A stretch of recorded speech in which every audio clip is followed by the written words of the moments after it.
We're here with Scotty Sanders, who is an author, speaker, and also one of the co-founders of One Focus. Scotty, tell us a little bit about your beginnings, because you've had another whole career besides ministry. That is true, and I was a very young man, so I want you to know that. But I kind of go on this career path, working in a family business, and just a typical thing where your priorities get out of whack. You end up doing a lot of things that you get chasing the dollar, a bigger this, a bigger that, and God really got my attention with a burning building. You know, it just took a burning bush for Moses, but for me, it was a burning building. And through that event, which was pretty tragic, God really got my attention and did a heart operation and really put me on the right track, and eventually surrendered to ministry and been in ministry for 20-something years since then. And you had a really turning point in your ministry that launched a very, very important initiative that is making a difference in churches all around the country. Tell me about that. Yeah, it's something called the One Focus Initiative, and we've been in 5 or 6 states, 60 churches, and we're now talking to countries like India and China internationally. So we're very excited about that. But it really happened at a time that was unexpected in a lot of ways. We had just lost our senior pastor.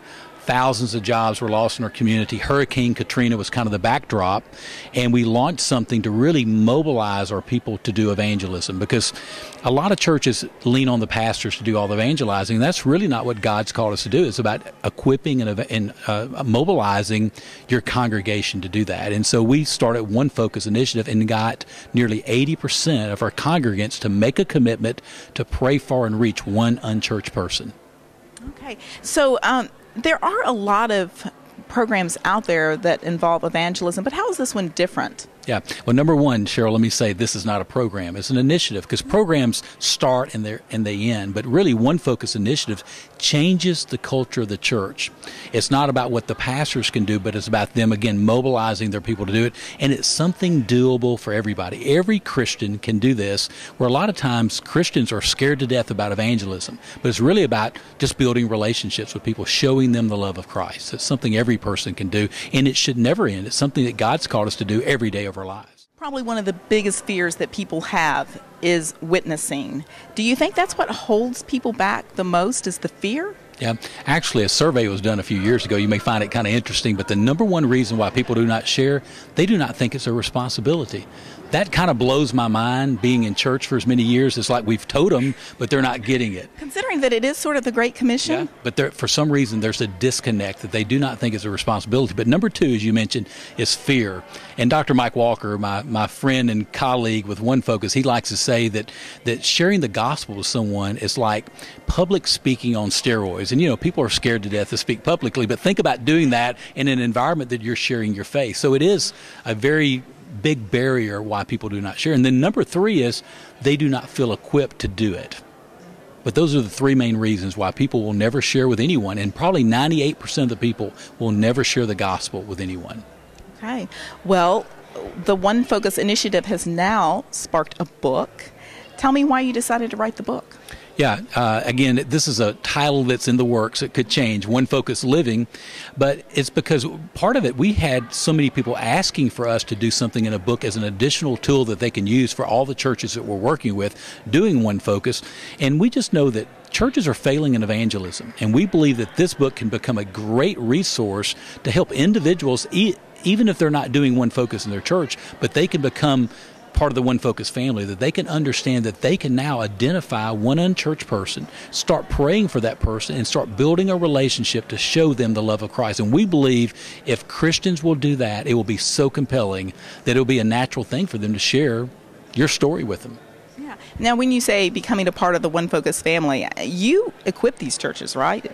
That is correct. We work with churches typically for over a year to equip them, give them tools and resources, website, branding, printing materials, personal coaching that we do. I mean, we're pretty holistic and comprehensive in what we provide. We believe the principles that they'll learn doing One Focus will live way beyond maybe even doing One Focus, because it's things that they'll do every day in their church as far as leadership and how to equip people, how to build a guest-centric culture in your church that make it easy for unchurched people to come in and be welcome. That's very, very important to me. Yeah. Well, it is really exciting when you talk about the success that you've seen. Talk about some of the testimonies of people who have been through this program and how it's affected their life. Yeah. Again, I want to say it's not a program, it's an initiative, Cheryl. You are so right. Yeah, so I want to remind you of that because, again, evangelistic programs, people are tired of those and they just don't work, they just don't have good sustainability. But here's a couple things that really jump out as we measure, and we track and measure every church what they're doing because we want to make sure we do a better job. But a couple things that really jump out. Number one, the typical church will get usually 4 or 5% of their people really engaged in evangelism, and that's kind of high. Our churches that we work with will have 84% of their typical weekend attendance will engage in evangelism. And that's mobilizing people. It really is creating this army. It changes the dynamic of your church. And then obviously when more people are out there building relationships with lost people, you can't help but see more people saved. And typically our churches will experience a 50% increase in salvations and baptisms. That is so exciting.